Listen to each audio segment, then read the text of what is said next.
গল্প পিয়নের আসরে সবাইকে স্বাগত জানিয়ে শুরু করছি আজকের গল্পের আসর।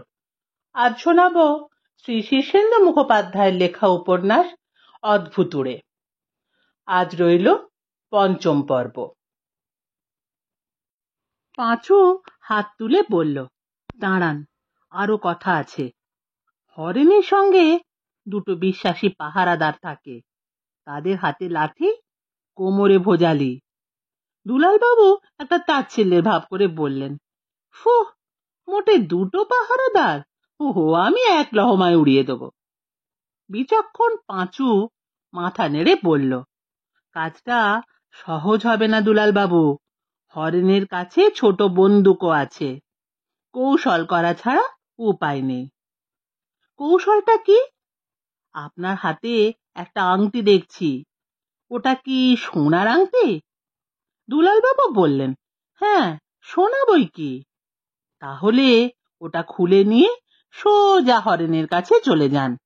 ও সোনা বাঁধা রাখে, বাঁধা দেওয়ার নাম করে লোকটাকে পরখ করে নিন। তারপর কথা টথা বলতে থাকুন, সুযোগের সন্ধান করতে থাকুন। দুলালবাবু অধৈর্য হয়ে বললেন, ওসব আমার পোষাবে না, কথা টথা আমার আসে না, আমি চাই কাজ। তাহলে আংটিটা আমার হাতেই দিন, আমি গিয়ে ব্যাপারটা একটু বুঝে আসি। ভয় নেই, আংটি নিয়ে পালাবো না। আমার ঘাড়ে তো একটা বই দুটো মাথা নেই। দুলালবাবু হেলা ভরে আংটিটা খুলে পাঁচুর হাতে দিয়ে বললেন, সামান্য আংটি, ও তোমাকে গুরু দক্ষিণায় দিলাম, ধরে নাও।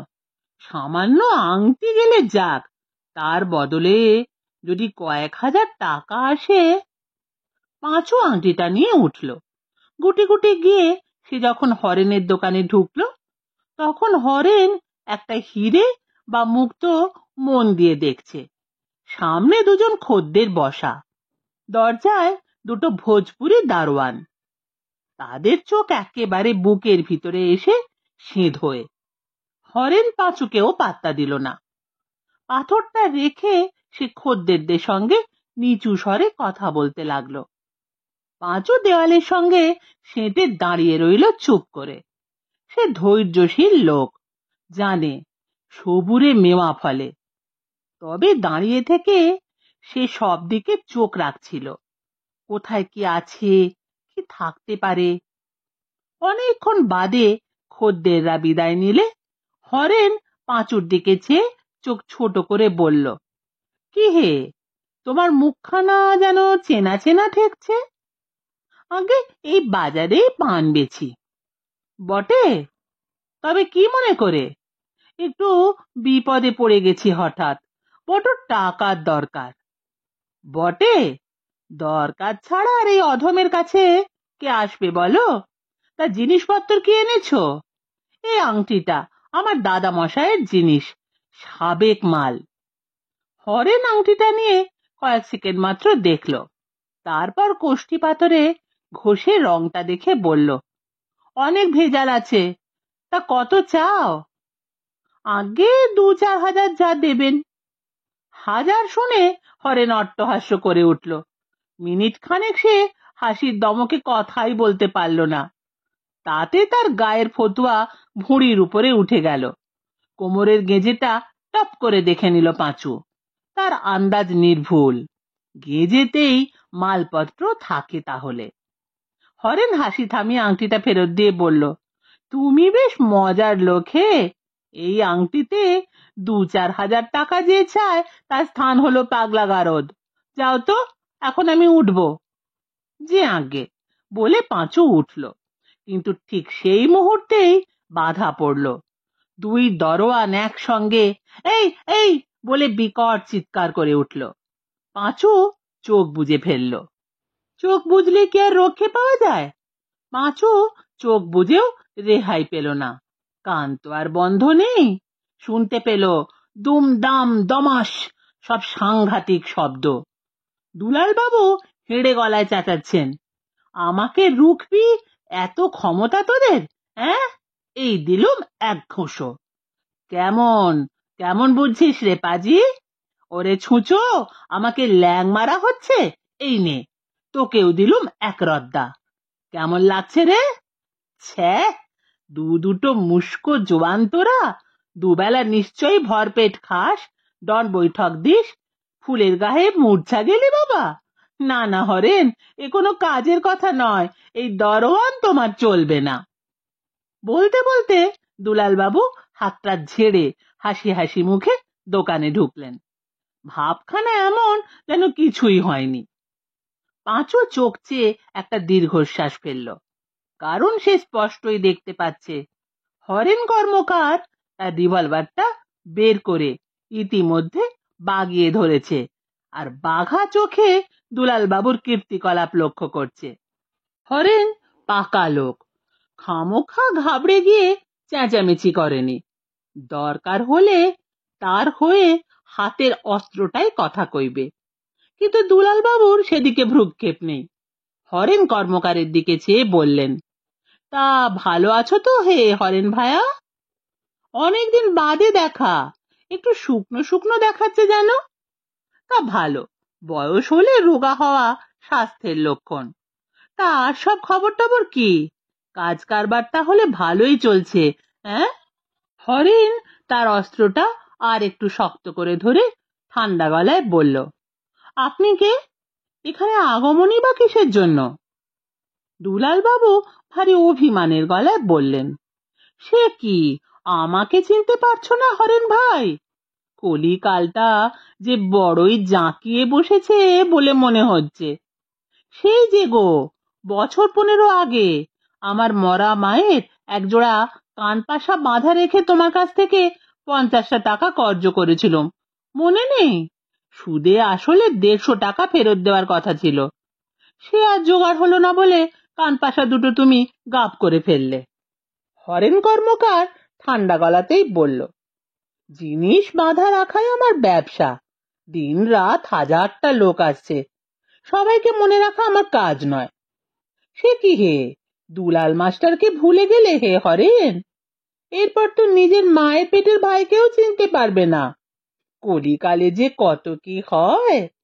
তা সে কথা থাক ভায়া, কাজের কথাটাই বরং হয়ে যাক। ওই যে দেখছো দেওয়ালে ঠেস দিয়ে ভালো মানুষের মতো মুখ করে দাঁড়িয়ে আছে, ও হলো পাঁচু মোদক। মুখ দেখে কিছুতে বুঝতে পারবে না ভাই, একেবারে বিচ্ছু একটি, দিনে দুপুরে রাহাজানি করে বেড়ায়। আর আমি হলুম যে ওরই সাগরেদ দুলাল গুন্ডা, হে হে হে, রাজ্যটুক যাকে বলে। হরেন দরজার কাছে অজ্ঞান হয়ে পড়ে থাকা তার দুটো দরওয়ানের দিকে একবার করুণ নয়নে চাইল, তারপর রিভলভারটা দুলাল বাবুর দিকে তাক করে বলল, আমি পোড় খাওয়া লোক, অনেক দেখেছি, অনেক শয়তান বদমাশকে ঢিটো করেছি, এখানে খুব সুবিধা হবে না। মাথার ওপর হাত তুলে দেওয়ালের দিকে মুখ করে দাঁড়ান, নইলে গুলি চালাবো। দুলাল বাবু একেবারে আকাশ থেকে পড়লেন। হাঁ করে কিছুক্ষণ চেয়ে থাকার পর দুঃখিত গলায় বললেন, তোমাদের দরওয়ানদের নয় ভদ্রতা বোধ নেই, তা বলে তুমিও কি কাণ্ডজ্ঞান হারিয়ে ফেললে ভায়া? অতিথি হলো নারায়ণ, আগের দিনে অতিথি অভ্যাগতদের কত সম্মান ছিল, কলিকালে দেখছি সবই গেছে। তা ভায়া, অতিথি সৎকার না হয় নাই করলে, কিন্তু একটু বসতে তো দেবে, একটু জল টল তো খাওয়াবে, এ কি ব্যবহার তোমার? হরেন রিভলভারের গোড়ায় আঙুলটা কি একটু জোরেই টিপে ধরলো। পাঁচও সভয়ে চোখ বন্ধ করে ফেললো।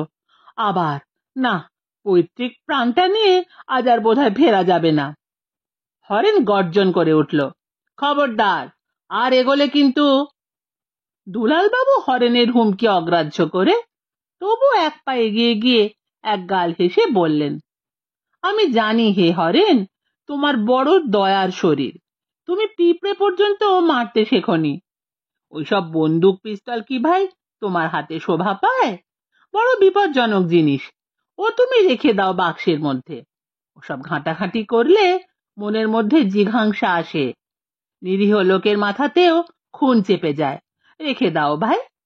অনেকদিন বাদে তোমাকে দেখে ভারী ভালো লাগছে, আঙুল ফুলে কলা গাছটি হয়েছে, দিব্যি ফলাও কারবার ফেঁদে বসেছ, 2 পয়সা আসছে, এ দেখেও চক্ষু সার্থক। হরেন এবার বাস্তবিকই চঞ্চল হলো। কথাটা ঠিকই যে সে কখনো খুন খারাপি করেনি, দরকারও হয়নি বড় একটা, এখনো করতে চাইছে না, শুধু ভয় দেখাতে চাইছে। কিন্তু লোকটা যে কেন ভয় পাচ্ছে না তাও বুঝে ওঠা দুষ্কর। সে এবার একটু কাঁপা গলায় বলল, এবার ভয় না পেলে কিন্তু খুব খারাপ হয়ে যাবে। দুলাল বাবু খুব হাসলেন, একেবারে খিক খিক খিক খিক করে হাসতে লাগলেন, যেন এরকম মজার কথা জীবনে শোনেননি। তারপর গদগদ করে বললেন, তোমাকে ভয় পাবো কেন হে নরেন?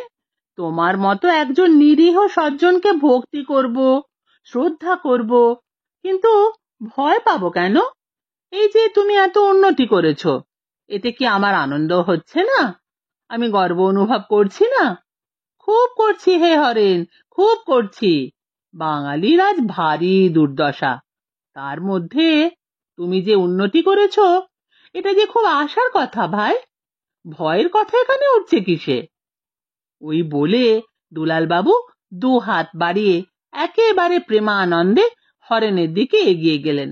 বললেন, এসো ভাই, বাঙালির গৌরব, আমাদের গৌরব, এসো কোলাকুলি করি। আমার মায়ের কান পাশা জোড়া গাপ করেছো বটে, কিন্তু আমি ভাই চৈতন্যদেবের ওই কথাটা বড় বিশ্বাস করি। মেরেছ কলসির কানা, তাই বলে কি প্রেম দেব না?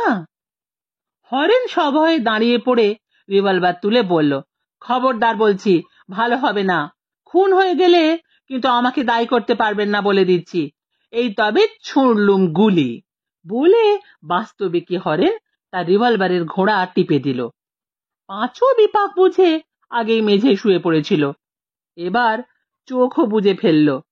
ভয় হলো দুলাল বাবুর লাশটা নির্ঘাত তার ঘাড়েই এসে পড়বে, রক্ত টক্ত লেগে যেতে পারে, সে তো গেল একটা ঝামেলা। তারপর খুনের মামলায় সাক্ষী টাক্ষী দেওয়ার হ্যাপাও কি কম?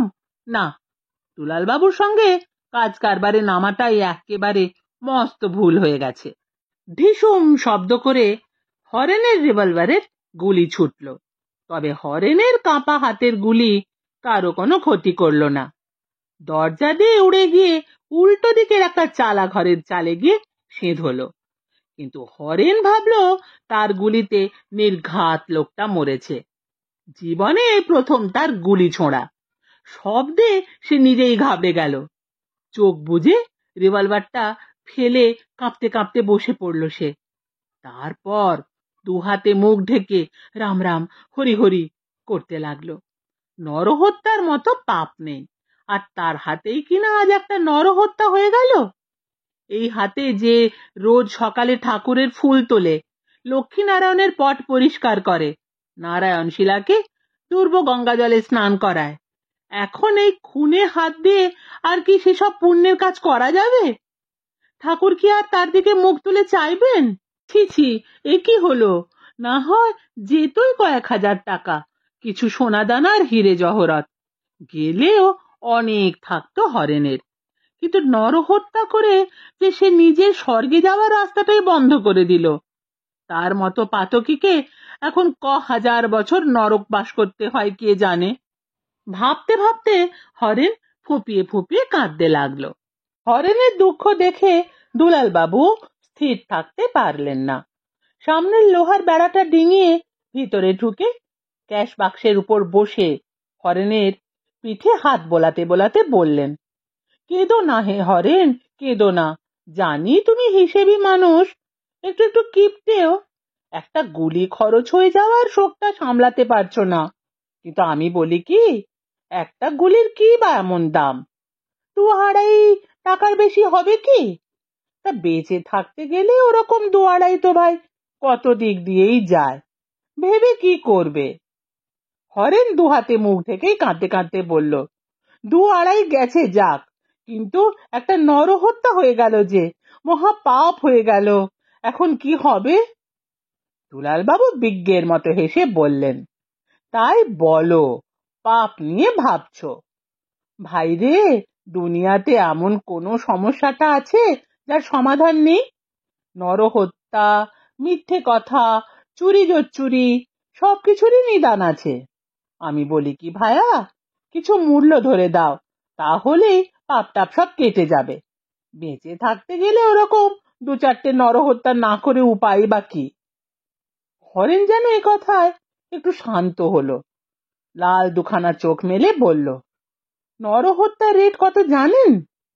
এক গাল হেসে দুলালবাবু বললেন, তা জানি না ভায়া, এই কর্ম করে করেই তো চুল পাকিয়ে ফেললুম।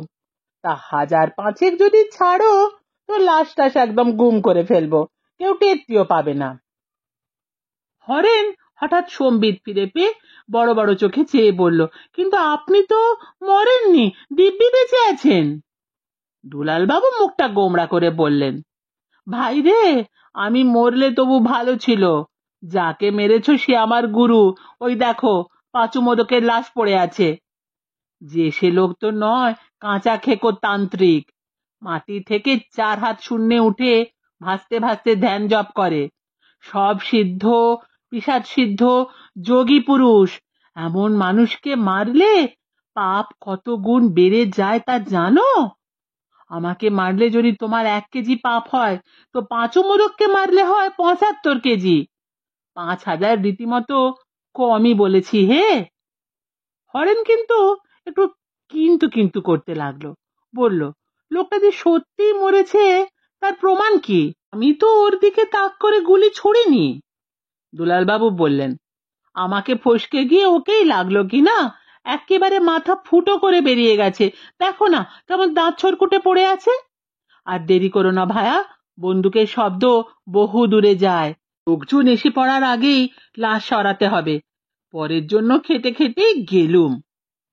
কত বললেন? 5000ই দাও, প্রাণের দাম তার চেয়ে ঢের বেশি। ঠিক এই সময়ে এই লোকটা কেবল আমাকে কাতুকুতু দিচ্ছে বলে হরেনের পাহারাদারদের একজন শটান উঠে বসলো। পাঁচু লোকটাকে কাতুকুতু মোটেই দেয়নি, তার কোমরের কাছে একটা মশা কামড়েছে, সে চুলকোচ্ছিল। লোকটা পাশেই ছিল বলে হাতটা একটু লেগে গেছে হয়তো, কিন্তু সে প্রতিবাদ না করে মরা সেজে পড়ে রইল। কিন্তু লোকটা মহা তেঁদড়, উঠে বসে তাকে একটা ঠেলা দিয়ে বলল, এই লোকটা, ওঠো ওঠো, উঠে পড়ো, অনেকক্ষণ ধরে বদমাইশি করে যাচ্ছ। পাঁচু একটা চোখ খুলে লোকটাকে দেখে নিয়ে চাপা গলায় বলল, আমি না, আমি কিচ্ছু করিনি, ওই লোকটা করেছে, বলে দুলালবাবুকে দেখিয়ে দিল।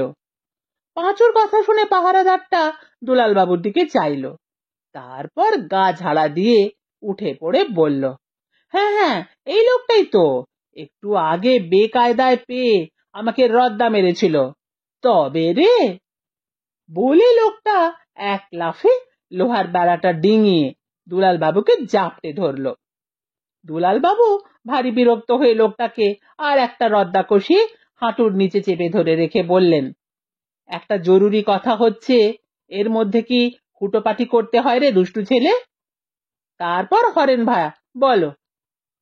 হরেন বড় বড় চোখে দৃশ্যটা দেখল, তারপর চোখ বুজে ফেলে বলল, পাহারাদারগুলোকে কালই বিদেয় করে দেব।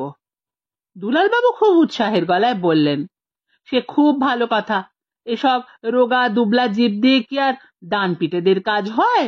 ও কাল থেকে আমি আর পাঁচু মিলেই তোমার দোকান পাহারা দেব খন। মাথা পিছু মাসে 1000 খানেক করে টাকা দিও, তাতেই হবে।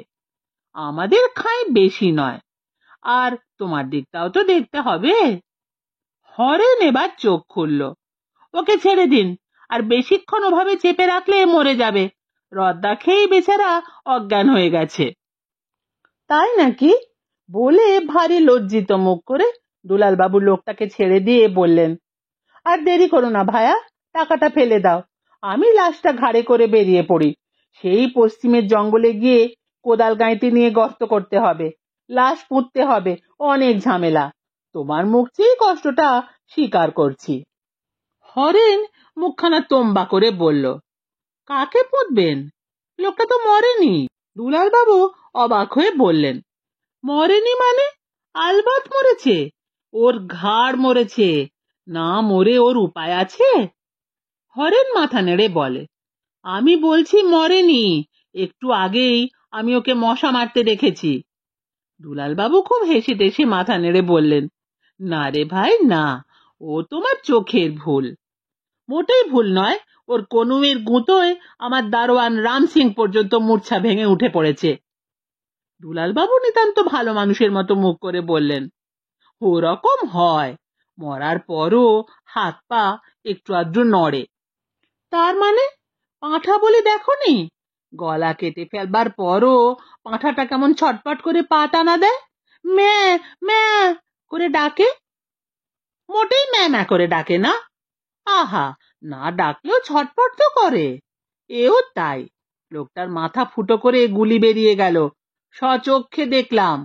গুলির সঙ্গে ওর প্রাণটা লেগেছিল, প্রাণটা নিয়ে গুলিটা বেরিয়ে গেল কি না, একেবারে টাটা গুড বাই করে চলে গেল। আপনারা দুজনই জোচ্চোর।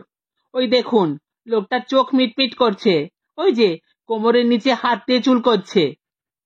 বটে, এত বড় সাহস! বলে দুলালবাবু এক লাফে গিয়ে পাঁচুর ঘাটটা চেপে ধরে হ্যাঁচকা টানে দাঁড় করালেন। তারপর বললেন, বলি দুদণ্ড চুপ করে মটকা মেরে শুয়ে থাকতে পারো না, আর এই বিদ্যে নিয়ে বড়াই করে বেড়াও? ছি ছি। পাঁচু কাঁচুমাচু হয়ে বলল, বড্ড মশা যে। মশা? সামান্য মশার কামড়ে এই দশা? পায়ে কামড়েছে, দিলে তো দাঁওটার 12টা বাজিয়ে। লোকটাকে ভজিয়ে ভজিয়ে যখন কাজটা প্রায় সেরে এনেছি, তখনই উনি মশা মারতে লাগলেন। পাঁচু আমতা আমতা করে বলল, সব কাজে যে কেন আপনার এত তাড়াহুড়ো তা বুঝি না, বুদ্ধিটাও বড্ড গোলমেলে। হরেন যখন অস্ত্র ফেলে কাঁদতে বসেছিল, তখনই তো ওকে একটা রদ্দা মেরে টাকাটা কেড়ে নিতে পারতেন। তা না করে আপনি আমাকে মরা সাজাতে গেলেন। এই বুদ্ধি নিয়ে কি কাজ হয়? তাও তো বটে, বলে দুলালবাবু হরেনের দিকে তাকালেন। কিন্তু হরেন এখন অস্ত্রটা তুলে নিয়ে ফের বাগিয়ে ধরেছে। দুলালবাবু দুঃখের সঙ্গে মাথা নেড়ে বললেন, এ হে হে, বড্ড ভুল হয়ে গেছে হে। পাঁচু একটা দীর্ঘশ্বাস ফেলে বলল, আজকের দিনটাই দেখছি অপয়া। হরেন কর্মকার মৃদু একটা বিজ্ঞের হাসি হেসে বলল, সেটা যদি বুঝতে পেরে থাকো, তাহলে 1 মিনিটের মধ্যে আমার দোকান থেকে বেরো, নইলে পুলিশে দেব। দুলালবাবু একটু হেসে অমায়িক ভাবে বললেন, তাই ডাকো হরেন ভায়া, সেইটাই ভালো হবে। আমি বরং পাঁচুকে বেঁধে ফেলে পাহারা দিতে থাকি, তুমি ততক্ষণে গিয়ে চট করে পুলিশ ডেকে আনো। এসব লোককে ছেড়ে দেওয়া ঠিক নয়। তোমার দয়ার শরীর জানি, তবুও বলি, সমাজের ভালোর জন্যই এইসব লোককে যখন তখন ক্ষমা করে দেওয়াটাও কাজের কথা নয়। যাও, তুমি বেরিয়ে পড়ো, আর দেরি করো না। হরেন গম্ভীর হয়ে বলল, ওসব চালাকি আর খাটবে না, যা বলছি শোনো। 1 মিনিটের মধ্যে যদি বেরিয়ে না যাও, তো আমি গুলি চালাবো। এই যে বললে পুলিশে ডাকবে, বলছিলাম বটে, তবে ভেবে দেখলাম যা করবার নিজের হাতেই করা ভালো। গত বছর এক জ্যোতিষী আমার হাত দেখে বলেছিল বটে, আমার হাতে নরহত্যা আছে। তখন বিশ্বাস করিনি, এখন মনে হচ্ছে কথাটা মিথ্যে বলেনি। আছেই যখন নরহত্যা, তখন ঘটেই যা কাজ। এই বলে হরেন তার অস্ত্রটা তুলে দুলালবাবুর দিকে তাক করল। দুলালবাবু গম্ভীর হয়ে বললেন, নলটা আমার দিকে তাক না করে তোমার উচিত ছিল পাঁচুর দিকে তাক করা। আমি মানুষ তো খারাপ নই হে হরেন ভায়া, সুযোগ পেয়েও তোমায় রদ্দা মারলুম না। নিজের চোখেই তো দেখলে, যাকগে, কলিকালে কারো ভালো করতে নেই। মানুষ বড্ড নেমো খারাম হয়ে গেছে। চলো হে পাঁচু, হরেন ভাইয়ার এখানে আর সুবিধা হবে না। পাঁচু বিবেচকের মতোই ঘাড় নেড়ে বলল, আমারও তাই মত। যেখানে লাভের আশা নেই, সেখানে সময় নষ্ট করবার কোনো মানেই হয় না। দুলালবাবু হরেনের দিকে তাকিয়ে বললেন, তাহলে আসি ভায়া, দেখা হয়ে বড় আনন্দ পেলুম। আমার মায়ের দুলজোড়া যে তোমার কাছেই বাঁধা, সেটা ভেবে ভারী আনন্দ হচ্ছে। তোমার মতো ভালো লোক হয় না। হরেন ধমক মেরে বলল, আর কথা বাড়িও না, কেটে পড়ো। যাচ্ছি যাচ্ছি, তাড়া দিতে হবে না, বলে দরজার দিকে পা বাড়িয়েও দুলালবাবু ফিরে এলেন। একটা কথা মনে পড়লো ভায়া, দরওয়ানটাকে বড্ড জোরে চেপে ধরে রেখেছিলাম। এখন কেমন যেন সন্দেহ হচ্ছে সত্যি সত্যি মরে যায়নি তো।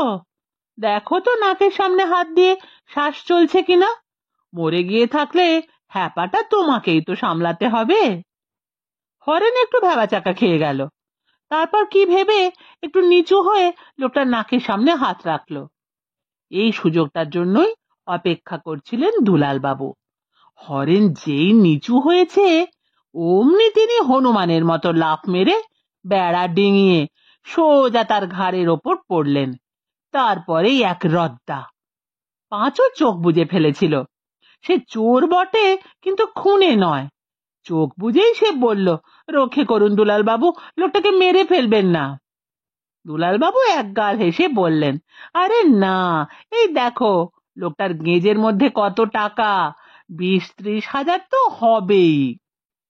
পাঁচু চোখ খুলে গদগদ হয়ে বলল, বলেন কি, এ তো আমার 6 মাসের রোজগারের চেয়েও বেশি। না, আপনি বাহাদুর বটে। দুলাল বাবু হরেনের চাবি নিয়ে তাড়াতাড়ি সিন্দুক খুলে ফেললেন। তার মধ্যে বিস্তর সোনা দানা, দামি পাথর, রূপোর বাসন থরে থরে সাজানো। দেখো হে পাঁচু, আগে দেখছি, চোখের পলক পড়ছে না, তবে দুলাল বাবু একটু হাত চালিয়ে এসব কাজে সময় নিতে নেই। সে কি হে পাঁচু, এই যে তুমি বলো আমি তাড়াতাড়ি করে কাজ বন্ধ করি, আগে সে কথাটাও ঠিক, কিন্তু এখন তাড়াতাড়ি না করলে লোকজন এসে পড়তে পারে। পাঁচু কথাটা শেষ করতে না করতেই দরজার বাইরে থেকে কার যেন গলা পাওয়া গেল, হরেন, হরেন আছো নাকি হে? পর মুহূর্তে দেখা গেল বিশাল চেহারার খাকি পোশাক পরা একটা লোক দরজা জুড়ে দাঁড়ালো। তারপরেই বলে উঠল, এ কি, এসব কি কাণ্ড? পাঁচু ফুট করে একটা আলমারির পাশে ঢুকে গা ঢাকা দিল। দুলাল বাবু নির্বিকার ভাবে সিন্দুক থেকে জিনিসপত্র বের করতে করতে বললেন, আর বলবেন না দারোগা বাবু, দিনকাল যা পড়েছে আর কহতব্য নয়। দারোগা বাবু তার রিভলভারের বাঁটে হাত রেখে বললেন, 3-3টে লাশ পড়ে আছে, জিনিসপত্র লন্ডভন্ড, কি ব্যাপার, আর আপনি বা কে? দুলাল বাবু সোনা রূপো সব গুছিয়ে হরেনের আলোয়ানে পোঁটলা বাঁধতে বাঁধতে বললেন, চোখের সামনে ঘটনাটা ঘটে গেল দারোগা বাবু, ভয় তো আমার মূর্ছা যাওয়ার জোগাড়। মায়ের একজোড়া দুল বাঁধা দিয়ে কয়েকটা টাকা ধার নেব বলে হরেন ভাইয়ের কাছে এসেছিলাম। অনেকদিন বাদে দেখা তো, বসে বসে 2-4টে সুখ দুঃখের কথাও বলছিলাম। এমন সময় 4-4টে বন্দুকধারী ডাকাত এসে হাজির। বলেন কি? আগে তাই তো বলছি, দেশে আইন কানুন বলে কি আর কিছু রইল না দারোগা বাবু? ভর সন্ধেবেলা হরেন ভাইয়ের মতো একটা নিরীহ লোকের ওপর চড়াও হয়ে এসব কি কাণ্ড করলো বলুন তো?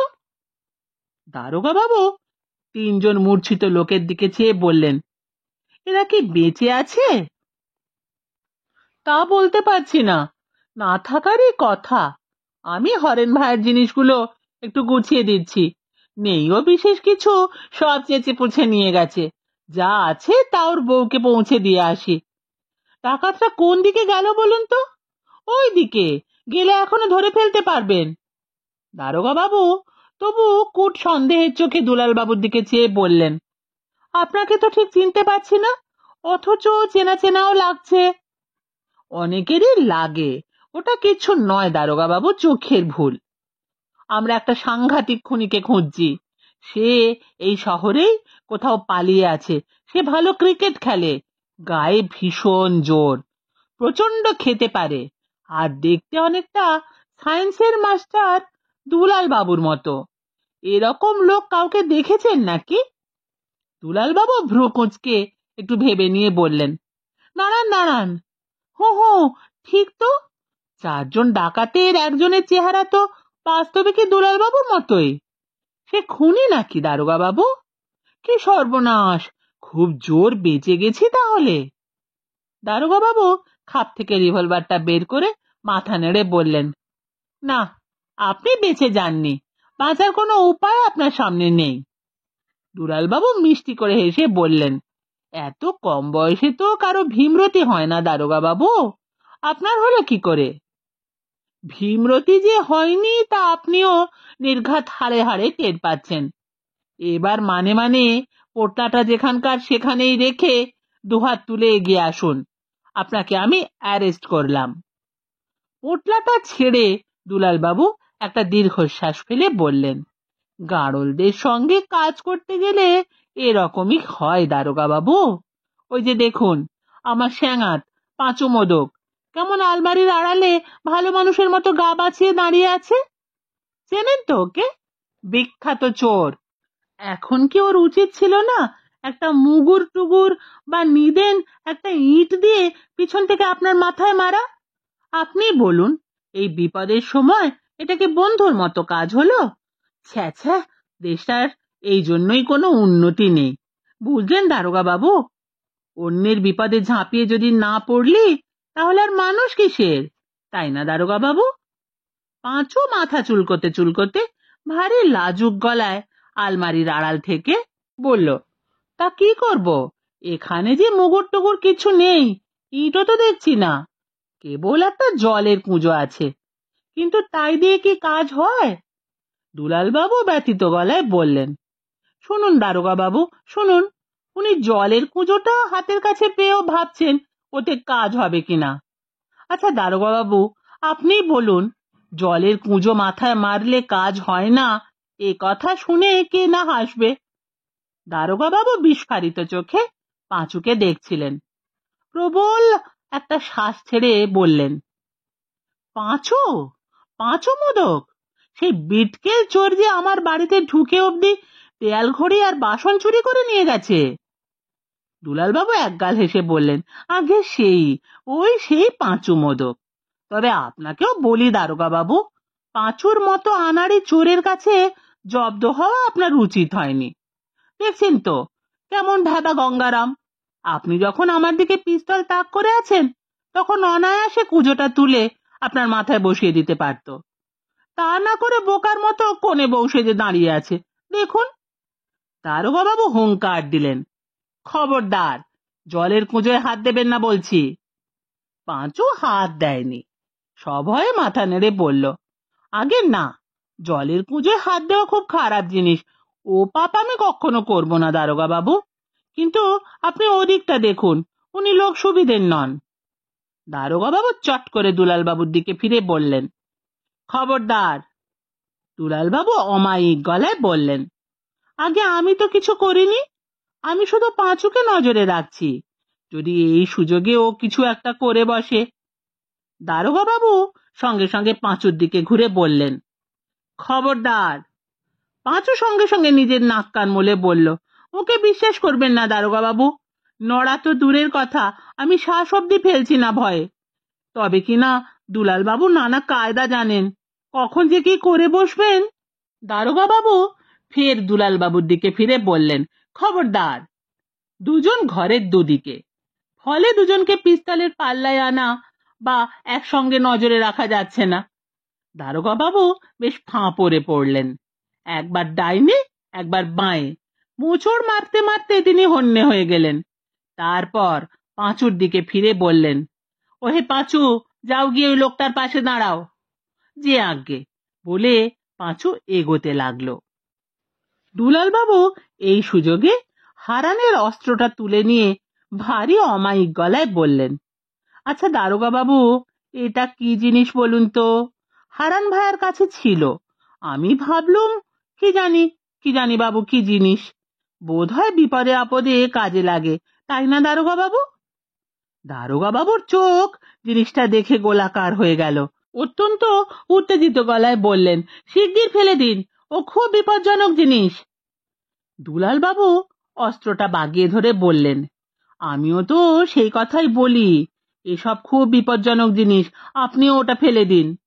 দারোগা বাবু গর্জন করে বললেন, ভালো হবে না বলছি, ফেলে দিন, নইলে গুলি করব। দুলাল বাবু একগাল হেসে বললেন, আমারও ওই কথা, ফেলে দিন, নইলে গুলি করব। দারোগা বাবু এক পা পিছিয়ে গিয়ে বললেন, ভালো হবে না বলছি, খুব খারাপ হয়ে যাবে। আগে আমিও তো সেই কথাই বলতে চাইছি, ভালো হবে না বলছি, খুব খারাপ হয়ে যাবে। দারোগা বাবু আরো এক পা পিছিয়ে গিয়ে বললেন, ট্রিগার থেকে আঙুল সরিয়ে নিন, দুম করে গুলি বেরিয়ে যেতে পারে। আগে যথার্থই বলেছেন, আমি আবার আনাড়িও বটে, হাত টাত কাঁপছে, যে কোনো সময় গুলি ছুটে যেতে পারে।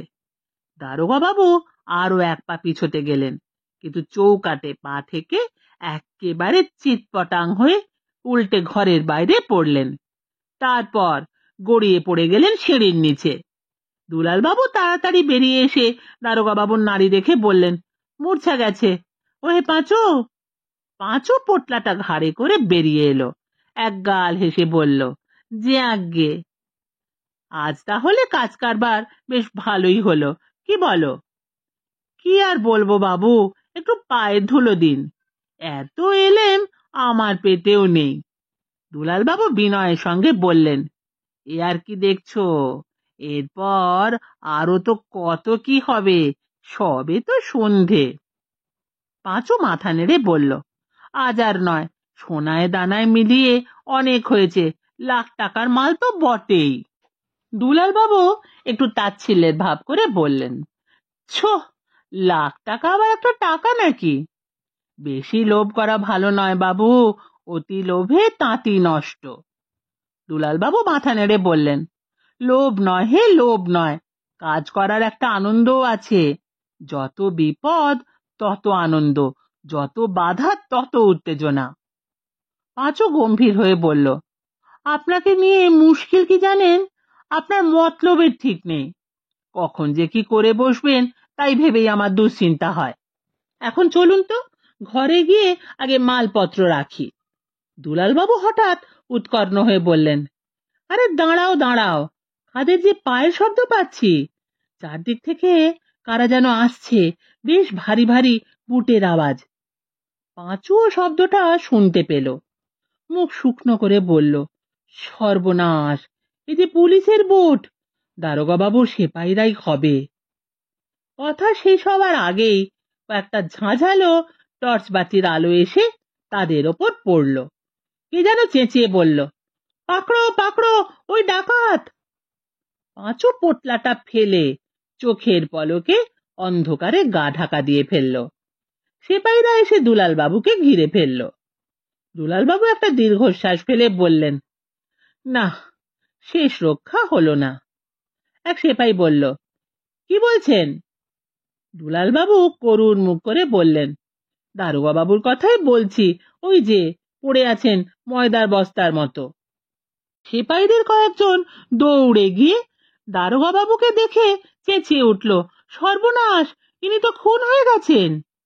দুলাল বাবু মাথা নেড়ে বললেন, যেতেন, যেভাবে ডাকাতদের সঙ্গে লড়াই করছিলেন তাতে খুন হওয়ারই কথা, তবে সেই অবধি হননি। একজন সেপাই কঠিন গলায় বলল, আপনি কে? আমি একজন লোক, এই পথ দিয়ে যাচ্ছিলুম, হঠাৎ দেখি দারোগা বাবু একাই 5-7টা মুষ্ক লোকের সঙ্গে লড়াই করছেন।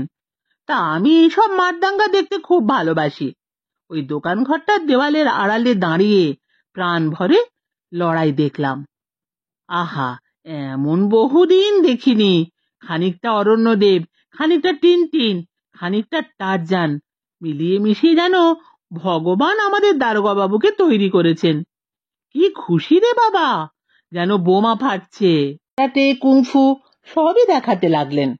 সেপাইটা সন্দিহান গলায় বলল, আমাদের দারোগা বাবু তো জল ঢোসকা মানুষ, তার গায়ে এক রত্তি জোর নেই, আর সাহস, আরশোলা, ভূত, পেতনি সবকিছুকেই ভারী ভয় পান।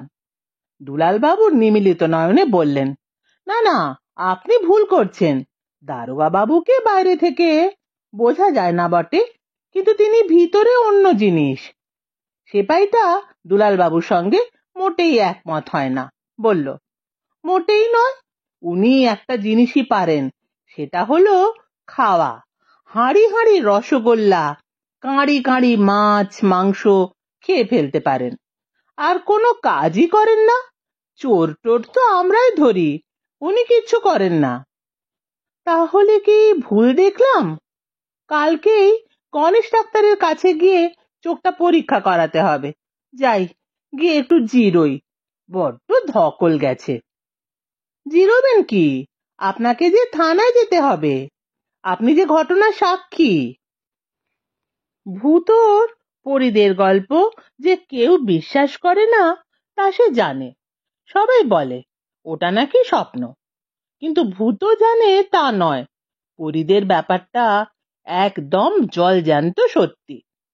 একটা কথা ভূত কাউকে কখনো বলেনি, সেটা হলো ছোট একটি ডিবে। ডিবেটা কোন ধাতু দিয়ে তৈরি তা ভূত অনেক ভেবেও বুঝতে পারেনি। রংটা রূপলি, চ্যাপ্টা আর চৌকো মতো, আড়ে দীর্ঘে 1 আর 1.5 ইঞ্চি মাত্র। কৌটোটা সে অনেক চেষ্টা করেও কখনো খুলতে পারেনি। ছুরি দিয়ে, টিন কাটার দিয়ে অনেক চেষ্টা করে দেখেছে, কিচ্ছু হয়নি। একদিন তো খুলতে না পেরে রেগে গিয়ে বেশ কয়েকটা আছাড় দিয়েছিল, কিচ্ছু হয়নি। পরীরা এই ডিবেটা তাকে দিয়ে বলেছিল যত্ন করে রেখো, কাজে দেবে।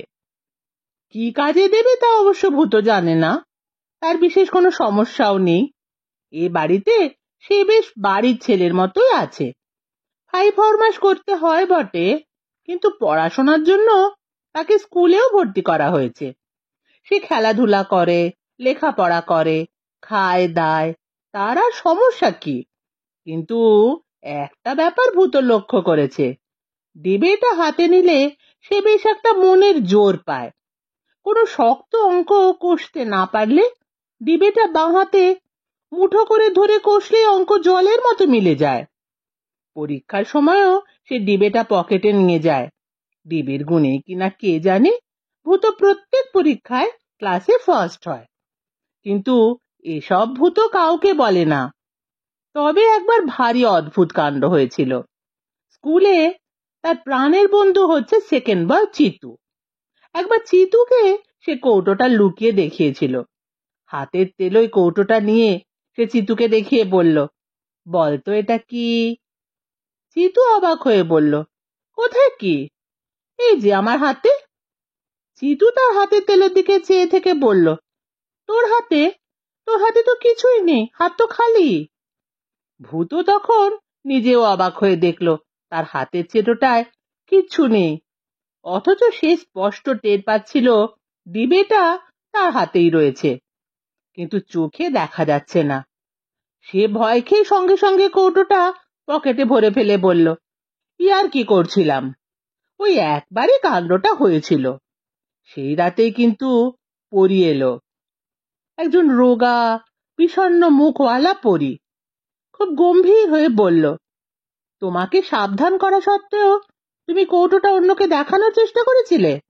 সাবধান, আর এরকম করো না। ওই কৌটোর ভিতর তোমাকে প্রোগ্রাম করা আছে। মাঝে মাঝে এটা হাতে নিয়ে চুপ করে চোখ বুজে বসে থাকবে। ওটা আর কখনো ঘরের বাইরে নিয়ে যেও না। তোমাকে প্রোগ্রাম করা আছে, এই কথাটা ভূত বুঝতে পারেনি। জিজ্ঞেস করবার ইচ্ছে ছিল, কিন্তু পরীটা তার কথা শেষ করেই অন্ধকারে মিলিয়ে গেল। সবে বার্ষিক পরীক্ষা শেষ হয়েছে, এখন বাচ্চাদের আর পড়াশোনার কোনো চাপ নেই। এই সময়টায় এক একদিন নিয়ম করে তার কেউ বাগান করে, কেউ পশু পাখির পরিচর্যা করে, সকলে মিলে দল বেঁধে পিকনিক করতে যায়। খেলাধুলো তো আছেই। আজ ভুবন রায় তার বড় ছেলে রামলালকে হুকুম দিয়েছেন, বাচ্চাদের হাতে কলমে একটু বিজ্ঞান শেখাও। ওদের মধ্যেও হয়তো সুপ্ত প্রতিভা রয়েছে, নানা রকম অ্যাপারেটাস দাও, যে যার নিজের মতো করে কিছু করুক। তুমি নিজে সঙ্গে থেকো, নইলে আবার বিপদ ঘটতে পারে। আজ ভুবন রায় তার বড় ছেলে রামলালকে হুকুম দিয়েছেন, বাচ্চাদের হাতে কলমে একটু বিজ্ঞান শেখাও। ওদের মধ্যেও হয়তো সুপ্ত প্রতিভা রয়েছে, নানা রকম অ্যাপারেটাস দাও, যে যার নিজের মতো করে কিছু করুক। তুমি নিজে সঙ্গে থেকো, নইলে আবার বিপদ ঘটতে পারে। তাই আজ বাচ্চারা সব ল্যাবরেটরিতে এসেছে। মন্টু, লালু, গদাই, টিকলি, কাজু আর ভূত। রামলাল তাদের যথাসাধ্য বিজ্ঞান বোঝানোর চেষ্টা করছেন। ভূত হঠাৎ লালুকে চুপি চুপি বলল, আগের দিন যে ল্যাবরেটরিতে একটা বিস্ফোরণ হয়েছিল, তার কারণ জানিস? লালু চাপা স্বরে বলল, চুপ শুনতে পেলে রক্ষে নেই। ভূত চাপা গলায় বলল, সেই বিস্ফোরণের পর থেকে আর দুলাল বাবুকে দেখা যাচ্ছে না।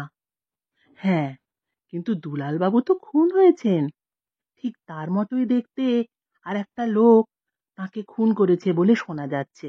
ভূত বলে, দুলাল বাবুকে খুন করার পেছনে কারো কোনো মোটিভ নেই। দুলাল বাবুর টাকা পয়সা ছিল না, তার ওপর কারো কোনো রাগও ছিল না, তবে খুন করবে কেন? সেই রাতে একটা চোরও এসেছিল এ বাড়িতে, একটা নয় দুটো। তবে আমার মনে হয় দুজনের একজন সত্যিই চোর, আর অন্যজন চোর নন, দুলাল বাবু। দুলাল বাবু? যা, দুলাল বাবুর গায়ে অত জোর ছিল কখনো? দুলাল বাবুর বয়স অত কম ছিল, আর দুলাল স্যারকে আমরা চিনতে পারবো না নাকি? ভূত গম্ভীর হয়ে বলল, কিন্তু আমার একটা সন্দেহ হচ্ছে। কিসের সন্দেহ? কোথায় যেন একটা গুবলেট পাকিয়ে গেছে। সেদিন কি কি কেমিক্যাল মেশানো হয়েছিল মনে আছে? তাই কখনো থাকে? যা খুশি মিশিয়ে একটা খিচুড়ি পাকানো হয়েছিল, কেউ তো আর লিখে রাখেনি। তা বটে, বলে ভূত গম্ভীর হয়ে গেল। শহরে চারিদিকে এখন বেশ একটা আতঙ্কের ভাব। কোথাও চুরি, কোথাও ডাকাতির চেষ্টা হচ্ছে। স্বয়ং দারোগা বাবু কাল রাতে ডাকাতদের হাতে খুন হতে হতে বেঁচে গেছেন। আর শোনা যাচ্ছে ডাকাতদের সর্দার হচ্ছে সেই লোকটা, যে নাকি অনেকটা দুলাল বাবুর মতো দেখতে। বাজারের শ্যাকরা আর তার দুই দরওয়ানও সাক্ষী দিয়েছে এই সেই খুনে লোক। শহরে এই নিয়ে এখন তুমুল আলোচনা হচ্ছে। ভৌত ক্লাবের মেম্বাররা পর্যন্ত বলছেন যে সেই লোকটা সেখানেও হামলা করেছিল। আবার শোনা যাচ্ছে এই লোকটা সাংঘাতিক ভালো ক্রিকেট খেলে।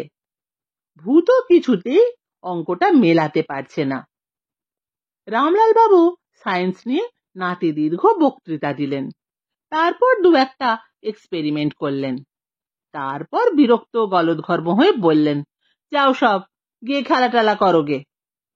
সন্ধ্যের পর আজকাল বাচ্চারা কেউ ক্যারাম খেলে, কেউ বই পড়ে, কেউ গল্প টল্প করে, কারো ওপর পড়ার চাপ নেই। ভূত সন্ধ্যেবেলায় তার একা ঘরটা এসে চুপচাপ ডিবেটা হাতে নিয়ে চোখ বুজে স্থির হয়ে বসে রইল। হঠাৎ সে শুনতে পেল একটা গলার স্বর, খুব চিঁচি করে তার কানের কাছে মশার পনপনানির মতো কিছু বলছে। সে কৌটোটা আরো জোরে চেপে ধরল। গলার স্বরটা খুব দূর থেকে আসছে, অনেক দূর থেকে, খুব ক্ষীণ। ভূত কান খুব সজাগ করলো। গলার স্বরটা বলল, লাল হেলমেট পরো, বুঝতে পারবে। ভূত সভয়ে বলল, লাল হেলমেট? সেটা আবার কি? খুঁজে বের করো, কাছাকাছি কোথাও আছে। সেটা দিয়ে কি হবে? মজা হবে, খুব মজা। দুলাল বাবুর কি হলো? হেলমেট জানে, তাকে জিজ্ঞেস করো। কোন দিকে খুঁজবো? জঙ্গলের দিকে, আর কিছু বলতে পারছি না, ক্ষমা করো। ভূত অবাক হয়ে ডিবে হাতে বসে ভাবতে লাগলো। ভূত জানে এটা স্বপ্ন নয়, যা ঘটছে তা সব সত্যি। হেলমেটটার খোঁজ পেলে হয়তো যা সব ঘটছে তার একটা হদিশ পাওয়া যাবে। ভূত উঠে পড়ল এবং চুপি চুপি বাড়ি থেকে বেরিয়ে জঙ্গলের দিকে রওনা হলো। জঙ্গল বলতে যে সাংঘাতিক কিছু ব্যাপার তা নয়, তবে দুর্গম বটে। কেননা জঙ্গলটায় বিছুটি আর কাঁটাগাছ সাংঘাতিক। সাপ খোপ বিছে টিছে আছে। আগে প্রায় চিতাবাঘ বেরোতো, আজকাল চিতাবাঘ নেই, শেয়াল আছে। ভূতর ভয় ডর এমনিতেই কম, তার উপর মাথায় নানা ফন্দি খেলছে বলে ভয় ডরের বালাই রইল না। জঙ্গলে ঢুকতে হলে ভৌত ক্লাবের পাশ দিয়ে সুঁড়ি পথ ধরে যেতে হয়। আজ ভৌত ক্লাবে কেউ আসেনি, দরজায় তালা ঝুলছে। ক্লাবের ঘরটা পার হয়ে একটা দুর্গম ধ্বংসস্তূপ, সেটাকে ডাইনে ফেলে কয়েক পা এগোলেই জঙ্গলে শুরু। বেশ অন্ধকার হয়ে এসেছে, চারপাশে কুয়াশায় ঢাকা অস্পষ্টতা। ভূত পথ ঠাউর করে করে হাঁটছে। হেলমেটটাই বিশাল জায়গায় কোথাও খুঁজে পাওয়া যাবে তা সে জানে না, কিন্তু বিশ্বাস আছে পাবেই। সামনে গাছের তলায় একটা গোল মতো জিনিস পড়ে আছে। ভূত জিনিসটা কি দেখার জন্য নিচু হয়ে তুলে নিল। এত হালকা জিনিস সে কখনো দেখেনি, একেবারে যেন বেলুনের চেয়েও হালকা। বলটা তার হাতের মধ্যে একটু যেন নড়ানড়ি করে উঠল। ভূত নিতান্তই ছেলে মানুষ, জিনিসটা নিয়ে একটু লুফালুফি করে তারপর একটু চেপে ধরে দেখলো ফাটে কিনা। আশ্চর্যের বিষয়, বলটা দুম করে না হলেও হুশ করে ফেটে গেল। ভূত ভারী অবাক হয়ে দেখলো ভিতর থেকে ধোঁয়ার মতো কি যেন বেরিয়ে আসছে। থতমত খেয়ে 3 হাত পেছিয়ে গেল ভূত। তারপর হাঁ করে রইল। এরকম কাণ্ড সে জীবনে দেখেনি। গল গল করে ধোঁয়া বেরিয়ে একটা সুড়ুঙ্গে কালো ঢ্যাঙা মূর্তি সামনে দাঁড়ালো। তার দুখানা চোখ ভাঁটার মতো জ্বলছে। কে তুই? ভূত আমতা আমতা করে বলল, ভূত। ভূত? চালাকি করবার জায়গা পেলে না? ভূত বললেই ভূত? ভূত এবার তথার্থই ভয় খেয়ে বলল, বিশ্বাস করুন, আমার নাম ভূতনাথ, সবাই ভূত বলে ডাকে। আপনি কে? তোর সে খোঁজে দরকার কি? এখন বল, আমাকে ঘাঁটালি কেন? আগে ইচ্ছে করে নয়, জিনিসটা কি দেখতে গিয়ে ফট করে ফেটে গেল। কি ফাটালি জানিস? আগে না, পুরনো ভূতেরা একরকম গুটি পাকিয়ে তার মধ্যে থাকে। আমি কত বছরের পুরনো জানিস? আগে না, 1500 বছরের। কালও একটা পাজি লোক আমার ঘুম ভাঙিয়েছিল, আজ আবার। তাহলে তুই এসব করিস? কাল আমি ভাঙাইনি। তবে কে? আগে আমি জানি না।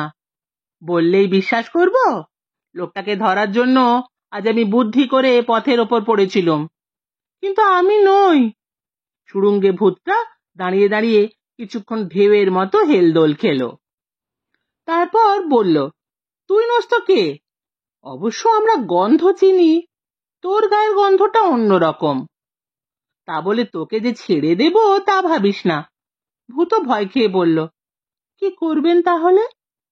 ছায়ামূর্তি বলল, কি করব তা ঠিক করবে লম্বোদর, সেই আমাদের সর্দার কিনা। লম্বোদর? সে কে?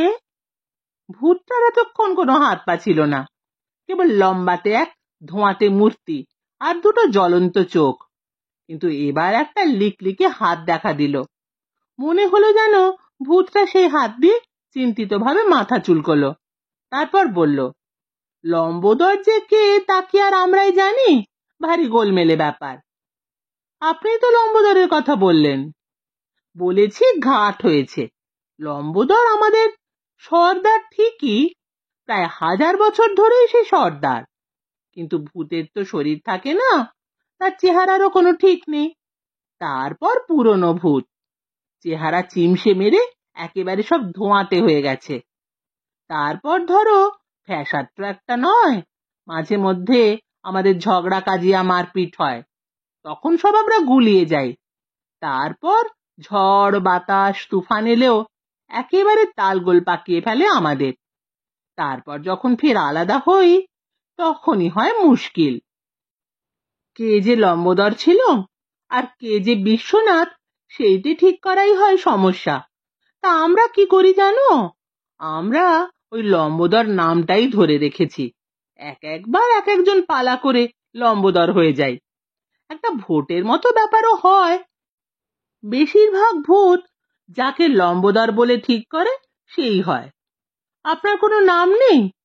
ভূতটা মাথা টাথা চুলকে বলে, না থেকে কি পারে? তবে কথা হলো, ভূত তো আর নাম নিয়ে জন্মায় না। যখন জ্যান্ত ছিল তখন বোধহয় আমার নাম ছিল জনার্দন। কিন্তু এত পুরনো দিনের কথা কি মনে থাকে রে বাপু? জনার্দনও হয়তো লম্বোদরের মতোই গুলিয়ে গেছে আরো কারো সঙ্গে। ভূত কাঁদো কাঁদো হয়ে বলল, তাহলে আমাকে আর লম্বোদরের কাছে নিয়ে গিয়ে লাভ কি? আপনি বরং নিজেকে লম্বোদর মনে করে শাস্তি দিয়ে দিন। এই নাক কান মলছি, 10 বার ওঠ বস করছি। হুম, সবকিছুরই একটা নিয়ম আছে। চল, ওই শ্যাওড়া গাছের নিচে আজ আমাদের জলসা বসবার কথা। সবাই সেখানে আসবে।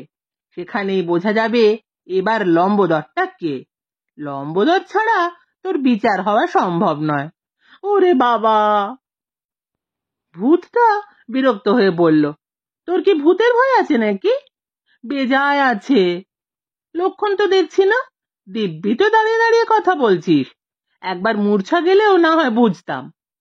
মূর্ছা যাওয়ার ইচ্ছেও ছিল, কিন্তু এত ভয় খেয়েছি যে মূর্ছাটাও হতে চাইছে না। কিন্তু আমার তো উপায় নেই। একজনকে যে হাজির করতেই হবে। আমার ওপর ভার ছিল লোকটাকে খুঁজে বের করবার। কিন্তু আমি তো সেই লোক নই। ওসব আমি জানি না। আমি তোকে লম্বোদরের সভায় হাজির করে দেব, ব্যাস। ভূত কিছুক্ষণ চুপ করে থেকে আবার বলল, আপনাদের লম্বোদরের সভায় আজ কি নিয়ে আলোচনা হচ্ছে? দুটো লোক মৃত্যুদের পোড়ো ভিটে জবরদখল করে বসে আছে। তাদের কিভাবে তাড়ানো যায় সেই পরামর্শ হচ্ছে। লোক দুটো ভারী বদমাশ, একটা চোর, অন্যটা ডাকাত। আমাদের 14টা ভূত ও বাড়িতে বসবাস করে। তাদের ভারী অসুবিধে হচ্ছে। লোক দুটো কে নাম জানেন? একজন পাঁচু মোদক, অন্যজন দুলাল সেন। দুলাল সেন? ভূত ফের চমকে উঠে বলল, দুলাল বাবু কি তাহলে ওখানে লুকিয়ে আছেন? শুধু লুকিয়েই নেই, এই মাত্র হরগোপাল খবর এনেছে যে ওরা দুজন নাকি ভূত বেচে 2 পয়সা আয় করবার কথাও ভাবছে। ভূত অবাক হয়ে বলল, কিন্তু ভূত কিনবে কে? আজকাল সবাই সবকিছু কেনে। একবার ব্যবসাটা চালু হয়ে গেলে কাণ্ডখানা কি হবে ভাবো তো। দলে দলে লোক জাল দড়ি দিয়ে ভূত ধরতে ঝাঁপিয়ে পড়বে না। ভূত কি ধরা যায়? ধরা তো সোজা। 7 বছর মাছ ধরা হয়েছে এমন মেছো জালে গাবের আঠা আর লোহার গুঁড়ো মিশিয়ে মাখিয়ে নিলেই হয়ে গেল, ঝপাঝপ ধরা পড়বে। তবে কায়দাটা সবাই জানে না বলেই রক্ষে। ওই যা, তোকে যে বড় বলে দিলাম। ভূত ভয় খেয়ে বলল, আমি ভালো করে শুনতেই পাইনি, কি যেন বললেন? শুনছিলেন শ্রী শীর্ষেন্দ্র মুখোপাধ্যায়ের লেখা উপন্যাস অদ্ভুতুড়ে। আজ ছিল 5ম পর্ব। কেমন লাগলো কমেন্ট করে জানাবেন। ফিরে আসছি 6ষ্ঠ পর্ব নিয়ে। গল্প